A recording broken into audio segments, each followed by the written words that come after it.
우리가 무서운 이야기를 듣게 되면은 왜 머리카락이 쭈뼛쭈뼛 서는 경우가 있지 않습니까? 네. 심장도, 네. 이 RPM도 막 빨라지고. 그 이유가 있다고 하는데 그 이유가 혹시 뭔지 아십니까? 글쎄요. 그런 상황에서 부정맥이라도 오는 거 아닐까? 부정맥이면 큰일 나죠.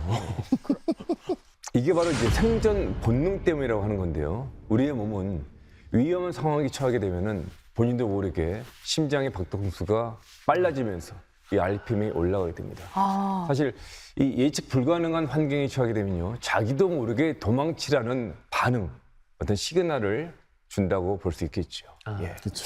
되게 신기한 것 같아요. 사람의 몸이. 그렇죠. 그렇죠. 우리 도령님은 좀 어떠세요? 뭐 예를 들면 망자의 혼을 이렇게 씌울 때마다 몸에 변화 같은 게 있으실까요? 망자의 특징에 따라서 변화가 올 때도 있고요. 네. 저 같은 경우는 음. 어떤 신체 변화는 최대한 제가 자제할 수 있게 이제 컨트롤을 이제 하는 쪽이죠.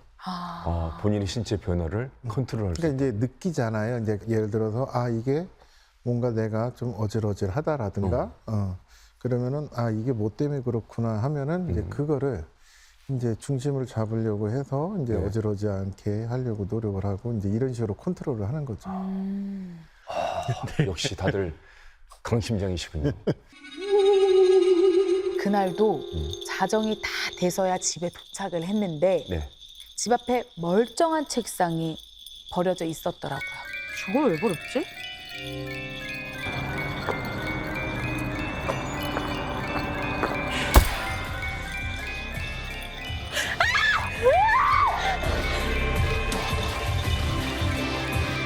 그래서 병원에 찾아갔는데 불구하고 병원에서는 아무 이상이 없다고 오호.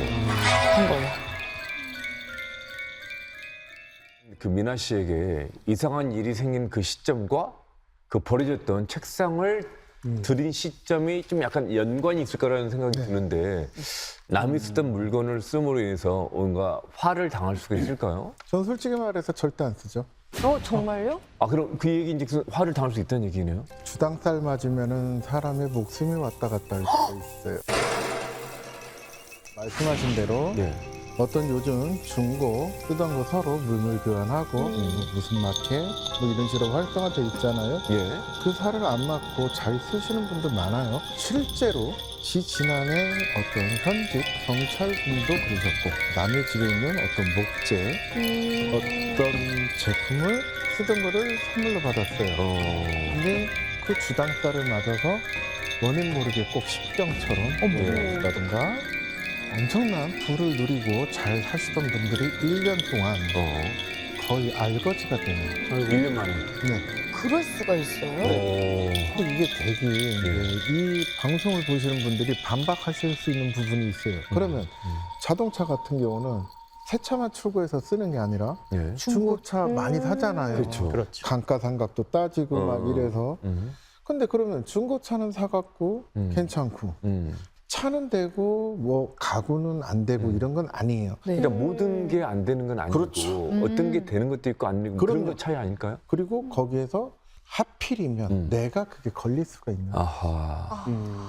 보통 귀신을 보면요, 그 형태가 그 구체적으로 보이나요, 도령님? 구체적으로 보이는 경우도 있고 건건이 좀 달라요. 네. 근데 귀신이라고 해서 이목구비가 정확하게 눈 두 개, 뭐 코, 입 이런 게 아닌 상황도 많아요. 예. 오.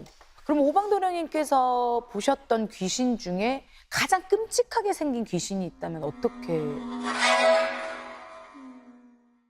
이 얼굴에 가운데 크게 눈이 하나가 달린 귀신을 본 적은 처음에는 저도 그때 당시엔 조금 놀랐어요. 옛날 우리가 어릴 때 동화책 같은 거 네, 같은데 도깨비 같은 그런 식으로. 어떡해. 차라리 제가 봤을 때 눈 한 개만 있는 것보다 아예 아무것도 없는 게 더 나을 수도 있을 것 같아요. 그건 꿈에서도 봤고 내가. 그러니까. 그게 보면은 고인이 살아생전에 어떤 아꼈던 물건이나 네. 아니면 사연이 있던 거, 좋은 일이든 나쁜 일이든 우리도 뭐 어떤 물건에 대해서 유난히 조금 집착 아닌 집착을 보일 때가 있잖아요. 그게 비싸든 싸든 나는 이게 제일 좋아 그러면 어느 다른 걸 줘도 그거보다 이게 좋은 것처럼 네, 이런 식으로 이 공에 품에는 귀신의 안씨인데 저거한테는 씌일 수가 있는 거예요. 오. 빙의 시기가 되면은 나도 모르게 막 몸이 움직이고 이렇게 위험한 행동을 할 때가 있잖아요. 그렇죠. 그래서 혹시 막 살인이라던가 아니면 방화라던가 이런 사고가 일어날 때도 있나요? 비일비재하죠? 비일비재. 와 진짜 그때는 본인이 아니니까. 억울해. 자, 봐봐요. 가장 대표적인 거 많이 들은 거. 근데 저희 같은 무속인들이 너 술 많이 마시지 마. 네? 이런 거. 지난번에 사례자 저희가 읽었던 거, 그 술 마찬가지예요. 평소에는 개미 새끼 한 마리 죽이지도 못하는데 술을 먹으면서 내 빗장이 풀리면서 예, 이제 막 들어오는 거지.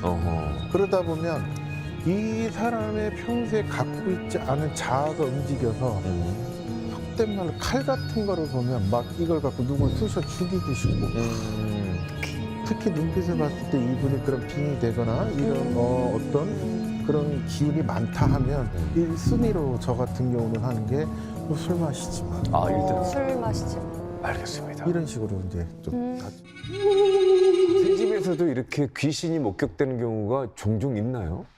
흔하진 않은데 예. 있죠. 어. 이런 경우에는 일단 전형적으로 터에 대한 문제가 될 수가 있어요. 맞다. 그다음에 요즘 가끔 어떤 뉴스 매체 통해서 나오는 테라스를 열었더니 뭐 무덤이 있는 옆에다 아파트를 지었다. 묘지뷰. 이런 식으로 묘지뷰. 예, 이런 것도 어떤 이런 거에 문제가 돼요. 예. 혹시 그 안 좋은 터에 집이나 건물을 지었다고 화를 입은 사례, 그런 사례 있으면 좀 얘기해 주세요. 남들이 다 짓지 말라고 한 거예요. 저뿐만 아니라 다른 무속인들도 여기는 세상 없어도 사람이 살 자리가 아니다 해서 짓지 말라고 했는데 자기 고집대로 집을 지었어요.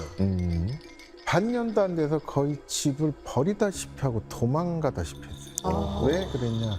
일단 잠을 안 재고 사람들은 이 집 가족들을 다 그냥 못 이루면은 왜 불면증인가 이럴 건데 다 같이 잠을 못 자. 그거 좀 이상한데. 근데 그게 그냥 못 자는 게 아니죠. 소리? 소리. 왜죠? 너만 자. 너무 고통스럽겠다. 너 여기 왜 왔어? 어머 어머. 진짜? 이런 식으로 계속 들린 거죠. 그래서 진짜 버리다시피 해서 나갔는데 문제는 그 집을 내놨는데 안 나가. 아무도 안 사. 소문이 돌지 않았을까요? 그러니까 예전부터 그 동네 사람들은 이 터에 대한 어떤 얘기, 설 이런 걸 알고 있었던 거예요. 자, 이 귀신은 몸없이 영혼으로 존재한다는 얘기가 있잖아요. 네. 근데 실제로 쓰는 칼을 꺼내서 위협한다는 게 좀 이해가 안 가거든요. 이게 가능한 겁니까? 네. 아, 그래요? 어렵게 물어봤는데 너무 쉽게 대답하시네. 그러니까 이제 저희 같은 경우는 이제 워낙에 저희 이제 업이 그런 거라 네. 일반인들은 그런 거에 대해서 이해가 안 가고 이럴 수가 있는데 네. 과학적으로 설명도 안 되고 이 영가가 시거나 영가들이 장난을 칠 때 혹은 진짜 우리가 들지도 않았는데 예전에 TV 영화나 드라마에서 본 것처럼 칼이 날아가서 꽂히거나 바닥에 이렇게 하고 꽂히는 경우도 실제로 있어요. 실제로요? 네. 귀신을 보거나 했을 때 차라리 모른 척하고 나 하던 거 하고 얼른 그 자리를 피하라는 게 그래서 그런 거예요. 그래서 이사할 때 털을 잘 알아봐라. 이사할 때 뭐 함부로 하는 거 아니다라는 게 있는 것 같아요. 아이, 그렇습니다. 맞아요. 네. 자, 세상의 모든 기묘한 이야기. 앞으로 더 기묘한 이야기로 돌아올 테니까 여러분 다음에 또 만나도록 하겠습니다. 자, 저희는 그만 여기서 인사를 드려야 될 것 같습니다. 수리수리 마하수리. 수리수리 사바하.